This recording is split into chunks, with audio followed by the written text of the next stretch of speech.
Assalamualaikum warahmatullahi wabarakatuh. Perkenalkan, nama saya Ihsan Haryansah, NIM D104218101. Berasal dari program studi Teknik Informatika angkatan 2018. Video ini dibuat untuk tugas ujian tengah semester pada mata kuliah komputasi awan. Pada kali ini, saya akan membahas transformasi teknologi informasi berbasis komputasi awan. Apa itu cloud computing? Cloud computing atau disebut juga sebagai komputasi awan dapat didefinisikan sebagai gaya komputasi baru di mana sumber daya yang dapat diskalakan secara dinamis dan divirtualisasi yang disediakan sebagai layanan melalui internet. Cloud computing telah menjadi tren teknologi yang signifikan dan banyak para ahli berpendapat bahwa komputasi awan akan membentuk kembali proses teknologi informasi dan pasar teknologi.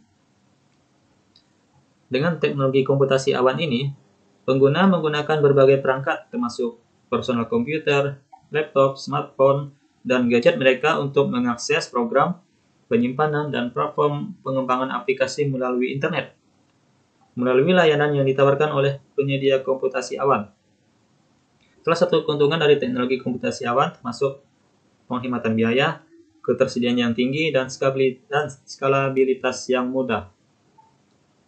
Oke, selanjutnya kita akan membahas paradigma dari komputasi awan menurut Voss dan Zhang. Di sini ada 6 fase paradigma komputasi, dari mainframe computer, PC computing, network computing, internet computing, grid computing, dan yang terakhir adalah cloud computing. Dengan membandingkan 6 paradigma komputasi ini, komputasi awan akan kembali ke paradigma komputasi mainframe asli atau pada fase 1. Namun, kedua paradigma ini memiliki beberapa perbedaan penting. Komputasi mainframe menawarkan komputasi yang terbatas, sementara komputasi awan menyediakan daya dan kapasitas yang hampir tak terbatas. Selain itu, dalam mainframe computing, komputer bertindak sebagai perangkat antarmuka pengguna, sedangkan dalam komputasi awan, misi yang kuat akan memberikan daya komputasi lokal dan dukungan caching. Selanjutnya, cloud computing service.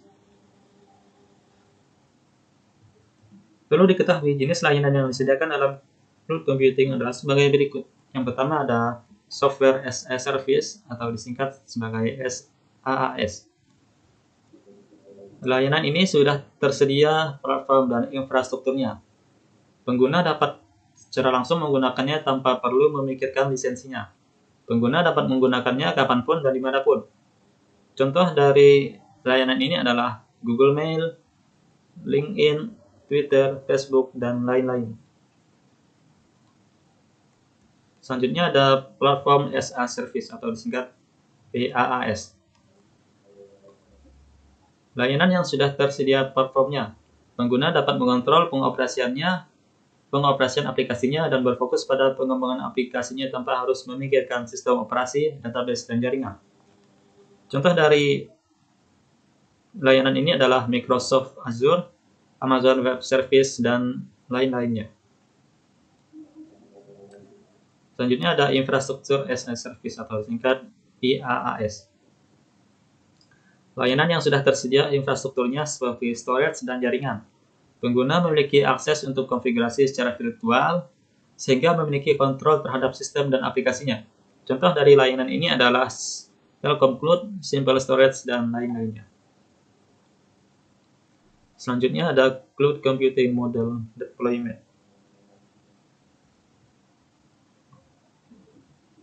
Yang pertama ada Public Cloud, yaitu sumber daya komputasi secara dinamis melalui internet, aplikasi web, atau layanan web dari penyedia pihak ketiga di luar lokasi.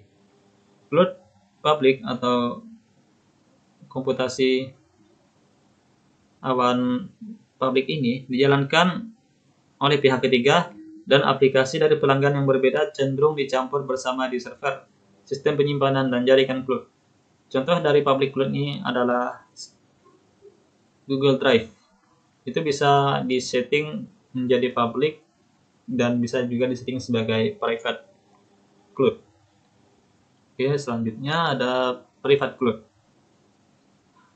Mengacu pada komputasi awan pada jaringan pribadi. Cloud pribadi dibangun untuk penggunaan eksklusif satu klien, memberikan kontrol penuh atas data, keamanan, dan kualitas layanan. Cloud pribadi dapat dibangun dan dikelola oleh organisasi teknologi informasi perusahaan sendiri atau oleh penyedia cloud. Contohnya seperti tadi, seperti Google Drive yang dapat di-set sebagai private cloud maupun public cloud. Selanjutnya, yang terakhir adalah cloud hybrid, yaitu menggabungkan beberapa model cloud public dan cloud private dan memperkenalkan kompleksitas menentukan cara mendistribusikan aplikasi di cloud public dan pribadi. Selanjutnya ada cloud computing fitur atau fitur yang ada pada komputasi awan. Yang pertama yaitu ada skalabilitas dan layanan sesuai permintaan. Komputasi awan menyediakan sumber daya dan layanan untuk penggunaan sesuai permintaan. Sumber daya yang dapat diskalakan di beberapa pusat data. Yang kedua yaitu antarmuka yang berpusat pada pengguna. Di sini pengguna hanya memerlukan web sebagai antarmukanya tanpa perlu menginstal aplikasi lainnya. Yang ketiga itu ada kualitas dari layanan.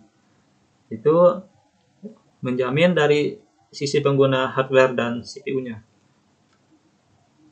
Yang keempat yaitu ada sistem otonom, yaitu sebuah sistem sederhana atau platform yang tergantung pada kebutuhan pengguna. Yang terakhir yaitu ada harga. Seorang user tidak mengeluarkan modal yang besar untuk memakai layanan komputasi awan ini, karena sesuai dengan kebutuhan mereka masing-masing. Selanjutnya yaitu ada cloud computing platform. Banyak penyedia layanan komputasi awan yang ada di internet. Salah satunya ada Google Drive, merupakan produk dari Google. Yang kedua yaitu ada Microsoft OneDrive, merupakan salah satu produk dari Microsoft. Pada kali ini saya akan memperlihatkan salah satu komputasi awan dari Microsoft, itu yang bernama OneDrive.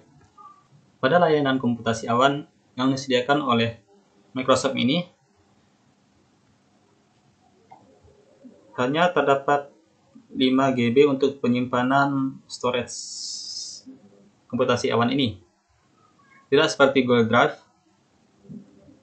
menyediakan 15 GB untuk penyimpanan di komputasi awannya.